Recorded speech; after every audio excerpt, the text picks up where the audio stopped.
Service in Gray, Maine has issued a severe thunderstorm warning for Sullivan County in central New Hampshire until 4:45 p.m. At 3:43 p.m., a severe thunderstorm was located 13 miles west of Claremont, moving east at 50 miles per hour. Hazard, 60 miles per hour wind gusts and penny-size hail. Source, radar indicated.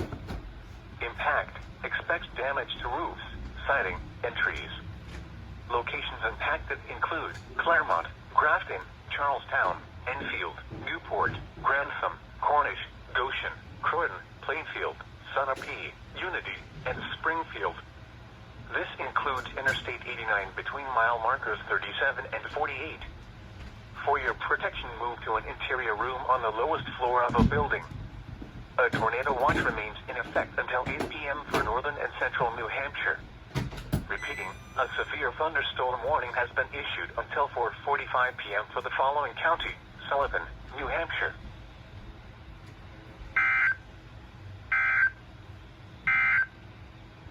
Now for the official national